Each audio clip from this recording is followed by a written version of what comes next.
दिल्ली में ऑटो चलाते थे। दिल्ली में आप ऑटो चलाते थे? जी। कहाँ पर? सारी दिल्ली में चलाते होंगे? हाँ, दिल्ली में चलाते थे और मैंने शुरुआत की शादरे से। शाहजराम चलाते थे?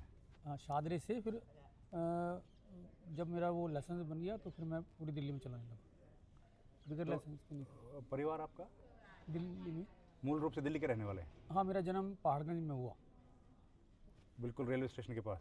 नहीं, मुल्तानी ढांडा गली नंबर 2, शंकर गली नंबर 2। अच्छा, तो अपना घर इधर ही है?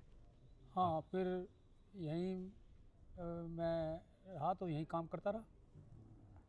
लिखाई पढ़ाई यहीं हुई? मैंने पहाड़ ये सदर बाज़ार के थाने के पास एक स्कूल है, खारी कुआं, उसके सामने स्कूल है, उसमें मैंने प्राथमिक 5वीं तक पढ़ा। अच्छा, उसके बाद नहीं पढ़ पाए? हाँ, टीसी वगैरह मेरा उसी का ही है, वहीं का ही है। फिर अपने ऑटो खूब कितने साल चलाए अंकल? 25 साल। कम ही चलाई? मैंने 90 से 15 में मेरे को पैरालाइज का झटका लगा, तो मेरी आंखें चली गई, तो दिखना बंद हुआ, तो फिर मैं लूज हो गया। लूज होने से फिर वो ऑटो बेच दिया। अभी तो ठीक है? हाँ, अब तो मेरे को, मैं जब से मेरा ये जो हॉस्पिटल है ना, इसका नाम भूल रहा हूँ मैं, दिल्ली गेट के पास है। LNJP? LNJP नहीं, दूसरा है एक और उसके साथ ही, दिमाग वगैरह का। अच्छा, नाम भूल रहा हूँ, गोविंद वल्लभ पंत, गोविंद वल्लभ पंत, ऐसे नाम है। जीबी पंत? जीबी पंत, जी हाँ, हिंदी इंग्लिश में जीबी पंत बोल। हाँ जी हाँ। तो वहीं से मेरा इलाज फिर जब चला तो उन्होंने मेरे MRI वगैरह करके मेरी नसें ठीक कर दी मतलब? तो उसकी वजह से मेरा एक एक्सीडेंट हुआ था पहले गाड़ी चलाते यहाँ। अच्छा। आपका किदवाई नगर के पास, तो उसमें मैं बेहोश हो गया था। ओह, ज़्यादा एक्सीडेंट था? हाँ जी हाँ, वो तो एकदम गाड़ी बीच गया था, मैं एकदम टूट टाट गई थी, बिल्कुल बीच गया। तो 3-4 घंटे में होश आया, तो फिर मेरे को ये जो सफ्दरजंग के पास है ट्रामा सेंटर। Trauma centre? हाँ, ट्रामा सेंटर में मेरे को फिर वहाँ लाया गया था एक्सीडेंट के बाद, तो वहाँ मैं थोड़ा ठीक हुआ, तो मेरे को होश आया। तो फिर मैंने अपने बेटे को लिए कहा फ़ोन ऑन कर दो, मेरा फ़ोन ऑन किया तो फिर बेटा आया, तो मेरे 22-23 टांके आए थे। तो कौन कौन है परिवार में? एक बेटा है, 3 बेटी हैं। बेटियां तो शादी हो गई? सबके बेटे की भी कर दी। अच्छा। मैं फ्री कर दिया भगवान ने मेरे को। हाँ, तो अभी फिर यहाँ कब से हैं? मैं वो लगभग 17-18 महीने हो गए। अच्छा। मैं 24 के 30 सितंबर को आया था। अच्छा, याद है आपको? हाँ, क्यों नहीं, अपना जन्म पता है, सारा कुछ पता नहीं तो क्यों आना पड़ा इधर? ये तो गहराई घर की समस्या है।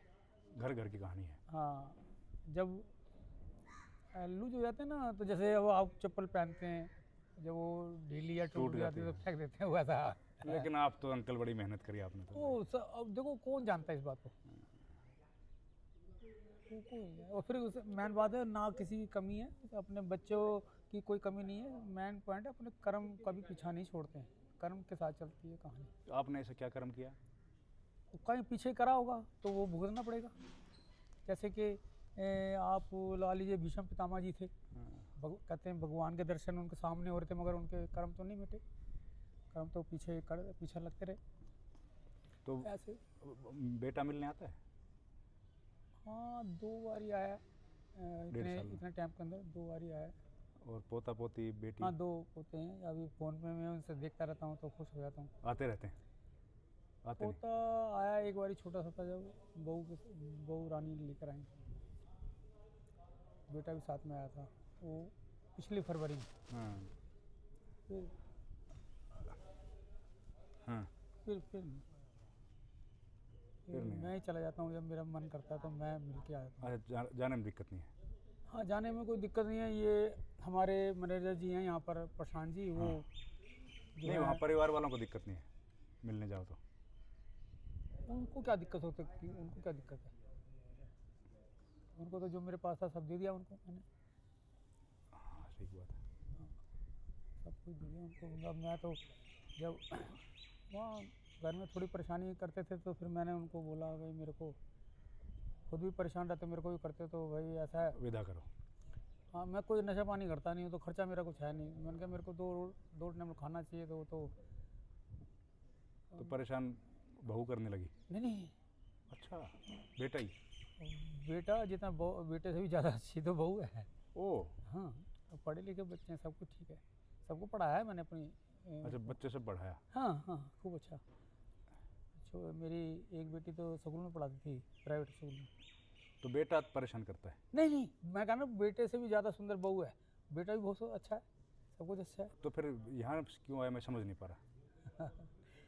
अब फिर बाकी बचता क्या, वो वही चीज़ तो है। जैसे कि आप मेरे को जब सब अच्छे हैं तो फिर यहाँ। हाँ, तो ये देखो मैं आपको बताऊँ, जब हमारी साइकिल चलती है तो दो पहिए होते हैं, ऑटो चलता है, टू व्हीलर चलता है तो दो पहिए होते हैं, तो एक खराब हो जाता है तो फिर रुक जाता है, वो ऐसी कहानी है। अब खुलकर मुझे नहीं बताना चाहता, छोड़ो इसको, अब पारिवारिक बातें हैं, हैं, परिवार की बात है। वाइफ। आपकी वाइफ अभी हैं? हाँ हाँ अच्छा, वाइफ के साथ अंडरस्टैंडिंग नहीं रही। हाँ, मेरे को उनका ना, मेरे को सुख नहीं होता। ठीक है सर, अब मतलब उधर से कोई इच्छा नहीं है, अपने यहाँ रह रहे हैं अपना टाइम से। देखो तो भी वो आपने आपके वाइफ वहीं हैं उनके पास ही? हाँ। चलिए, वो तो घरेलू बातें हुई, हैं, घरेलू बातें हैं। वो उधर जाटिल थी, फिर मैंने कहा भाई मेरे को कहीं आश्रम वाश्रम में डाल दो, इतना परेशान करते हो। फिर लाया बेटा यहाँ, एक बारी घर पे रात में क्लेश हुआ था। पत्नी के साथ? हाँ हाँ, उन्हीं के साथ होता था ना। बच्चों के साथ? नहीं नहीं, तो इतने साल के बाद कलेश क्यों हुआ? क्या है, अब कुछ समझ के मेरे भी बाहर है। चलिए। और मैंने तो दुनिया में देखा है कि ज़्यादातर लोग दारू पीते हैं, खांसते हैं, बीड़ी सिगरेट पीते हैं, तो उससे झगड़ा होता है, क्यों करते हैं। मैं तो ऐसा कुछ है ही नहीं।